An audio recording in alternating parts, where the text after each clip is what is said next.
Oh no, where have I seen this before? Oh no, where have I seen this before? Oh no, those prices.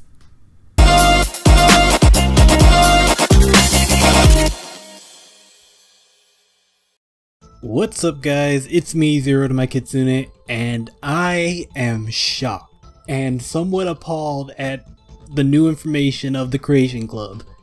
I mean, it is out in beta for PC, but man, just from the little news info that Bethesda put out on Bethesda.net, their main site, it does not look good. Oh boy.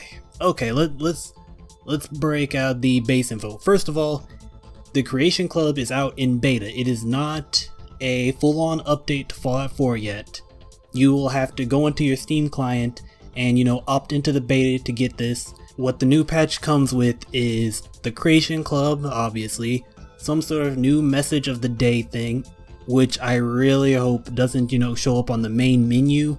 That will be frustrating and annoying to see every time I launch the game, but that's how big AAA industry games seem to be doing it now. I'm seeing more and more often advertisements placed inside of the games I'm playing, which is annoying to say the least. Support for the ESL file format, which is probably the one shining light out of this entire situation, because I'm pretty sure the ESL file format can be used by more than just the Creation Club. So hopefully standard mod creators will start using that so smaller mods can just be thrown into the game without an ESP limit. And for your mods, there'll be patch version numbers and notes added to the mod detail page. So I'm assuming they're not getting rid of the standard way that mods were being downloaded for consoles, which is good. I was expecting them to completely overhaul and remove it in favor of Creation Club, and I'm actually somewhat surprised they didn't, but we'll get in on that in a moment. Okay, now we're on the actual page, so let's see what we've got. First of all, and we're not starting out really well, we have the Chinese stealth armor, which, as you saw at the beginning of the video, is available on the Nexus.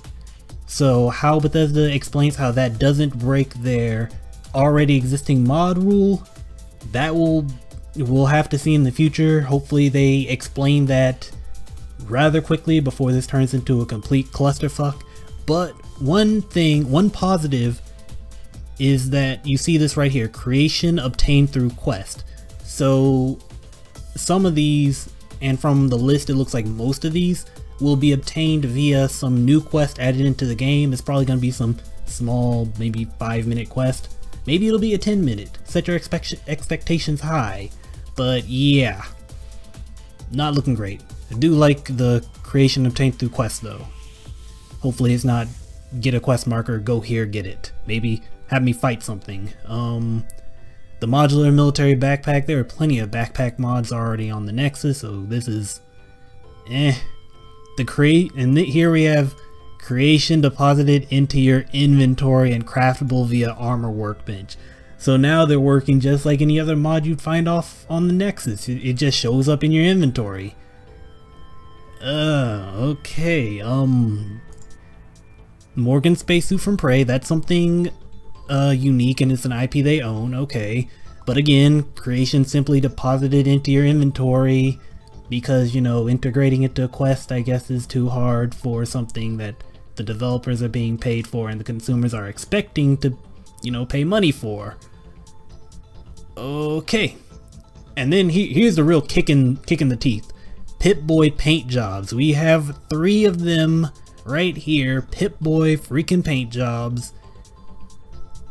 It'll be interesting to see how much those cost, and they're not even bundled together, so you have to buy them individually.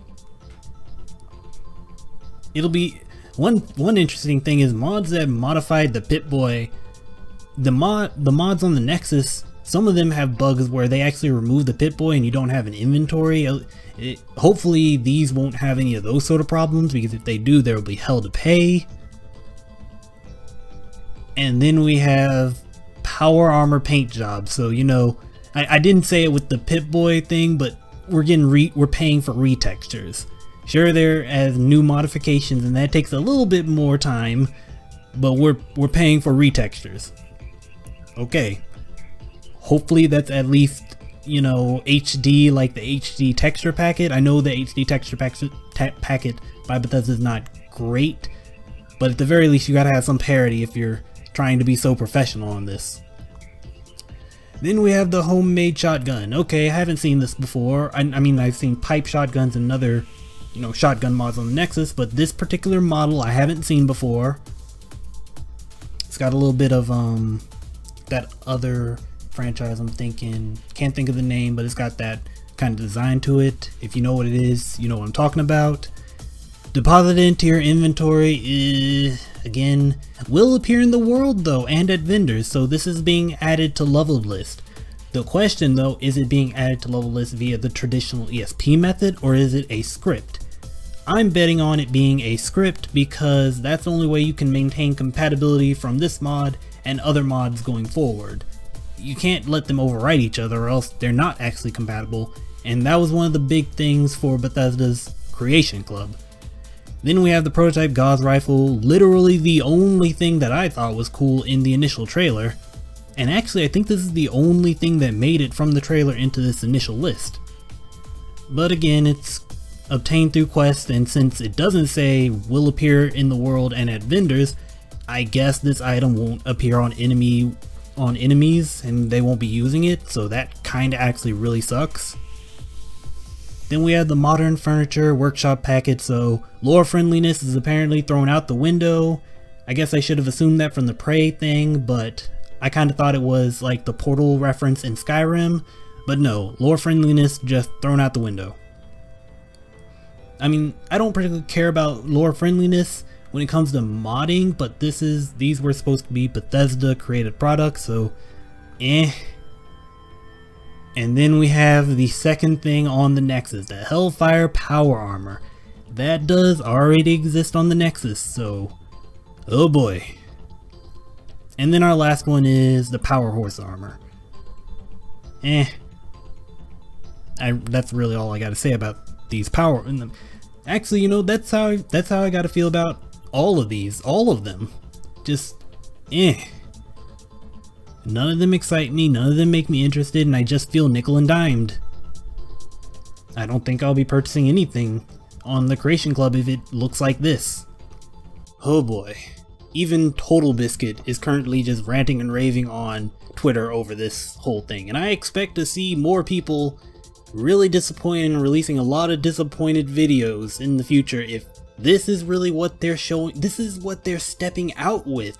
I'm so mind boggled by that. This is their best foot forward. If that's the case, then they have nothing to sell. But one important thing that hasn't been brought up in any of these new information, new trailers, is price. Now recently there was a leak on the prices and it does not look great. Now this can't be confirmed 100%, but I'm pretty sure it's right. It seems to be $1 for every 100 Bethesda points, and you know it scales back if you buy in large bulks, so like $35 gets you 50,000, you know, that kind of stuff. But that means, okay, let's look at a quick picture on what they're selling, what the storefront looks like just from the screenshot. I mean, that if it is $1 for every 100, you know, Bethesda points, this looks like absolute garbage.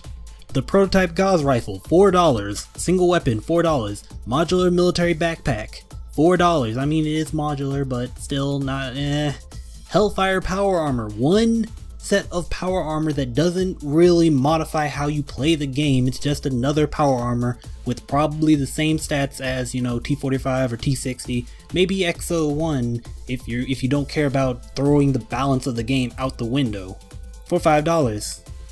And you know, to be fair, I haven't experienced a Hellfire Power Armor mod on the Creation Club. It could have a million features, and if it does, maybe then it's worth it. But from what's shown, if it's just another power armor with stats that probably mirror an existing power armor, $5 for just cosmetics. And then, you know, the Pip-Boy paint job, 50 cents each. The keyword being each. So this is nickel and diming the hell out of its consumers. And it makes my wallet want to throw up. And not in the I'll give you money kind of way, but in the how do you expect me to want to pay for this kind of way. Super disappointing. But one thing I want to say here, and this is kind of me parroting something that a man by the name of Zerk Zahakron said I think about a month back, is that this Creation Club, it's probably not even meant for PC. Sure, they're beta testing it on PC first, but I don't think anyone on the PC side is going to be willing to pay for this, and I don't think Bethesda expects PC to pay for this. This is really just them trying to nickel and dime the poor console market. And you know, I feel bad for the console owners of any Bethesda product. Oh boy. But yeah, they're so starved for content that they might be willing to pay for this, and that's how Bethesda probably plans on making their money. All it takes is for a handful of people to spend a large amount of money on these systems for big companies to think they're justified in making them. It's the sad truth. Even if 80% of the consumer base rails against them, they just need 20% to pay a large sum of money. It's called whales. So they're probably just trying to do that to the console market, which already has short end of the stick. That's why earlier I said I was surprised they're probably not taking out the initial mod system. I'm surprised they're not taking that out because this all looks like something they could get off Bethesda.net. Oh boy. So that's all the information that's shown here. It'll be interesting to see the future of Bethesda modding with this. I don't know what the future entails. Will mod authors jump ship and stop making free mods in order to make nickel and dime mods? How much do the mod authors get paid for these products? That information hasn't been revealed either.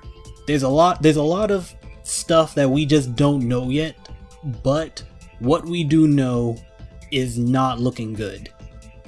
And that's really all I gotta say on the topic. We'll see what happens in the future. God damn it, Bethesda.